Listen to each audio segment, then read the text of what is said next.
Geography నుంచి ఇలాంటి ప్రశ్నలు అయితే ప్రేంట్ ఎండ్ ఆఫ్ ది ఎగ్జామ్లో చాలా అడుగుతున్నారు. క్వశ్చన్ చూడండి, ఇక్కడ డైరెక్షన్ అనమాట. ఇలాంటి క్వశ్చన్స్ని డైరెక్ట్ క్వశ్చన్స్ అంటారు. డైరెక్షన్ అంటే దిశ అంటారు కదా. సో అలా క్వశ్చన్ ఏమి ఇచ్చారంటే arrange the following ports in India from north to south అనమాట. అంటే మన భారతదేశంలో ఉన్నటువంటి ఓడరేవులు, సో ఓడరేవులు ఉన్నాయి కదా, ఈ ఓడరేవుల్ని ఎలా అరేంజ్ చేయమన్నాడు?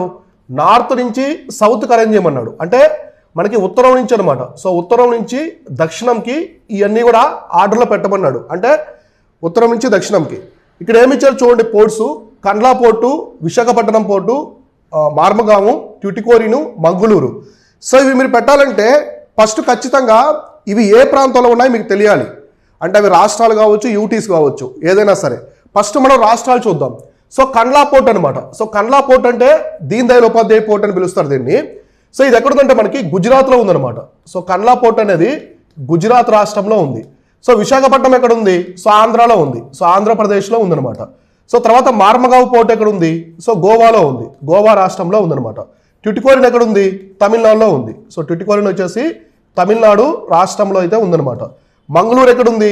కర్ణాటక రాష్ట్రంలో ఉంది. ఇప్పుడు దీని ప్రకారం మనం ఏం చేయాలంటే అరేంజ్ చేయాలి. సో ఫస్ట్ ఇండియా మ్యాప్ తీసుకుందాం. సో మనకి పోర్ట్స్ ఎక్కడ ఉంటాయి? తీర ప్రాంత రేఖలో ఉంటాయన్నమాట. సో ఫస్ట్ ఏమన్నారు? కండ్లా పోర్టు. కండ్లా అంటే మనకి ఈ ప్రాంతంలో ఉంటుంది కాబట్టి గుజరాత్, కాబట్టి ఫస్ట్ ఇదే ఉంటుంది. మనం తీసుకున్నట్లో ఉత్తరం వైపుగా మనకి కండ్లా ఉంటుంది. తర్వాత చూడండి ఇక్కడ గోవాకి ఆంధ్రాకి కొంచెం చూసుకోవాలి. సో మనకి విశాఖపట్నం ఎక్కడ ఉంటుంది? ఇక్కడ ఉంటుంది. కాబట్టి మార్మగావ్ కంటే కూడా విశాఖపట్నం ముందు ఉంటుంది. కాబట్టి 2 కరెక్ట్, తర్వాత 3 అనమాట, ఆర్డర్లో ఉన్నాయి. ఇప్పుడు ట్యుటికోరిను, మంగళూరు అనమాట. సో మనకి తమిళనాడు ముందు ఉందా? ఉత్తరంగా కర్ణాటక ఉందా? కర్ణాటక ఉంది ఆబ్వియస్లీ. తర్వాత వచ్చేసి మంగళూరు, తర్వాత ట్యుటికోరిన్ అనమాట. కాబట్టి 1 2 3 5 4 అనమాట. సో 1 2 3 5 4 ఇది ఆన్సర్ అనమాట. ఇది వచ్చేసి మనకి ఆన్సర్. ఇలాంటి క్వశ్చన్స్ ఏమంటారంటే డైరెక్షన్ క్వశ్చన్స్ అంటారు. డైరెక్షన్. సో డైరెక్షన్ అనమాట.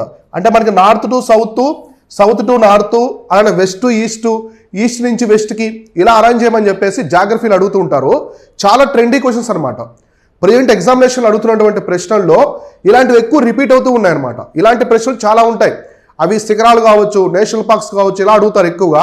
మీరు యూపీఎస్సీ చూడండి, క్లర్క్ దగ్గర నుంచి కలెక్టర్ వరకు జరిగే ప్రతి ఎగ్జామ్లో ఇలాంటివి అడుగుతున్నారు. చాలా టైప్స్ వస్తాయన్నమాట. మనకు ఆల్మోస్ట్ 150లో 10 to 50 క్వశ్చన్స్ ఇలాంటివి ఉంటాయి అన్ని సబ్జెక్టుల నుంచి. కాబట్టి మీరు ఇవి చాలా ప్రాపర్గా చూసుకోవాలి జాగ్రఫీలో. వీటి కోసం మనం మన శివన్ కన్సెప్ట్స్ యాప్లో జాగ్రఫీ మోడలే తీసుకొచ్చాం అనమాట. ఇండియన్ జాగ్రఫీ కావచ్చు, world geography, Telangana, Andhra geography అన్నీ ఉంటాయి. సో ఈ జాగ్రఫీలో ప్రతి అంశాన్ని కూడా ఇలా నీట్గా చెప్పడం జరిగింది.